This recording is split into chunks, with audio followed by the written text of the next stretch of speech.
Oui. Fumée, donc une fumée, la fumée, avec Nina Jacquemin au dessin et cette couverture sublime. On voit bien la cendre qui n'est pas encore consumée. Il faut ouvrir le livre pour comprendre jusqu'où ça va mener, de toucher à une première cigarette. D'abord, qu'est-ce qui vous a incité à faire une bande dessinée sur ce fléau de santé publique planétaire? Je vais être sincère, hein, c'est parce que je suis fumeuse, donc je me sentais concernée par ce sujet, puis c'est un sujet dont j'avais envie de parler déjà depuis un petit moment, donc j'ai sauté sur l'occasion et je me suis dit je vais écrire dessus, sans trop savoir si ça allait plaire aux éditeurs, mais moi je voulais vraiment parler de ce sujet, quoi. Ouais. Pourquoi? Pour sensibiliser?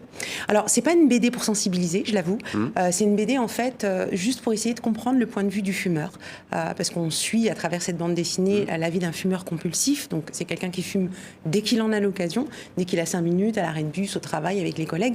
Et voilà, je voulais qu'on essaie de comprendre, parce qu'on plonge dans son passé et on comprend l'origine et voilà, je voulais saisir ce moment où tout a commencé, où tout bascule. Et ça s'y prête à merveille avec votre BD, on va le voir. Alors selon l'Organisation mondiale de la santé, les chiffres de juillet 2021, le tabac fait plus de 8 millions de morts chaque année. Il tue jusqu'à la moitié de ceux qui consomment du tabac. Alors Chadlia Devoslati, c'est une histoire sans parole, sans bulle. Pourquoi ce choix littéraire? Vous connaissez dessinatrice, là c'est vous qui avez été la scénariste. Il n'y a pas de texte, hein? Non, à part les coff-coff, enfin les onomatopées de la toux, effectivement il n'y a pas de texte pour deux raisons. Déjà parce que c'est un sujet très lourd et que je ne voulais pas l'alourdir avec du texte, et parce que aussi j'ai pensé à tous ceux qui étaient allophones et qui pourraient l'ouvrir et le lire. Je voulais pas qu'il y ait de la barrière de la langue, en fait. Puis ça permet aussi à la lectrice et au lecteur d'elle-même de dire que ressent cet homme au fond. Exactement, d'avoir son propre point de vue sur l'histoire et de l'interpréter en fait à sa façon, avec sa sensibilité. Et justement, les dessins de Nina Jacquemin, je le disais, magnifiques. Comment s'est passée cette collaboration? C'est votre première ensemble?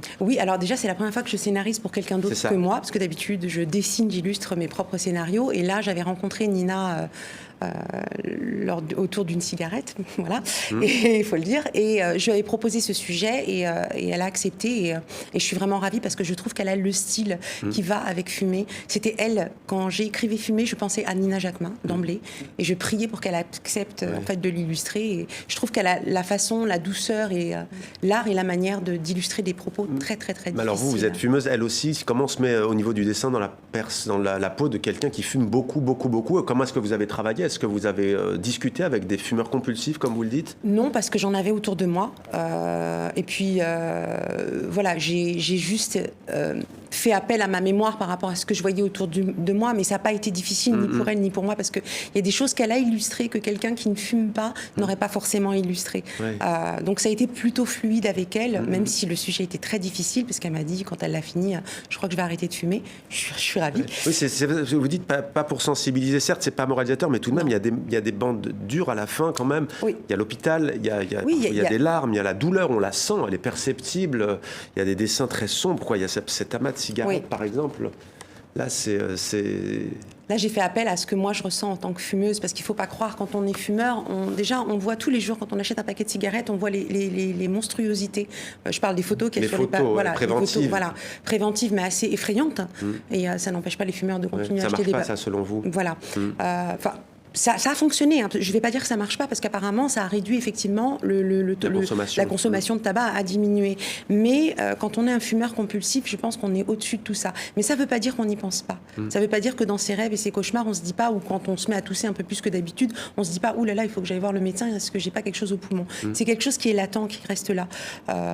Et c'est pour ça que j'ai voulu aussi le traiter dans le livre. Je voulais pas que c'est pas un livre feel good, hein, il faut dire ce qui est, mais c'est un livre réel, c'est la réalité. Ancré dans la réalité, voilà. Et qui s'adresse d'ailleurs aux fumeurs comme aux non-fumeurs. Exactement.